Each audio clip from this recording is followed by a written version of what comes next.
name is Nicole Neighbors, and I want to talk to you a little bit about self-talk.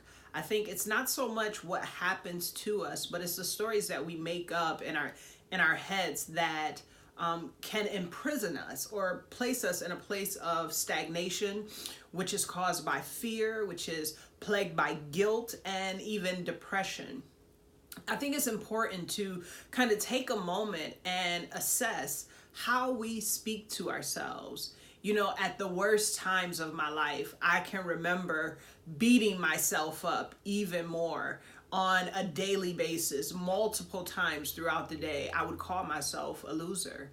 I would call myself a quitter. And what I found is that I succumbed to that ideology by fitting in that mode. I wasn't motivated to set goals or pursue things. I had a loss of hope. All of these things just seemed to dissipate because my self-talk began to be verbalized, and those verbal affirmations turned into beliefs that constructed my behaviors. And when I realized my self-talk had taken such a toll on my life, I began to shift how I spoke to myself. I remember thinking about nurturing people throughout the course of my life, whether it was my grandmother, my mother, my father, my aunt, a cousin, just nurturing things that they would say to me. And for you, you may not have someone who was in your life like that.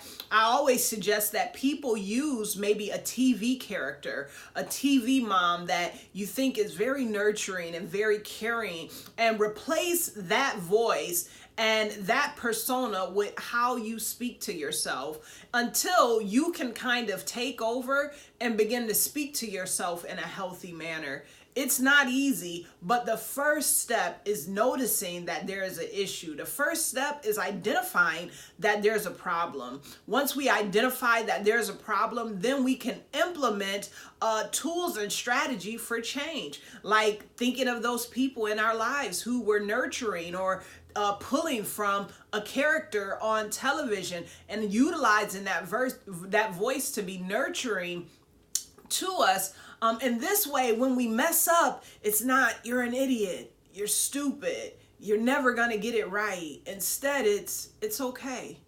It's gonna be all right. Everybody makes mistakes. Nobody's perfect.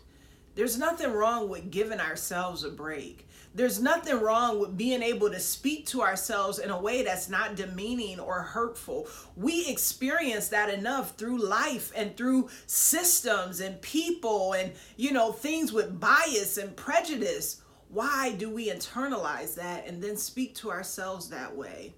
It's no reason for it. And those voices, as I mentioned before, turn into belief systems from affirmations. And those affirmations then construct how we behave and we carry out our day-to-day life. So I want to encourage you today to move beyond the negative self-talk and begin to speak to yourself in a way that is uplifting and that can produce hope and set you on the path of who you're destined to be.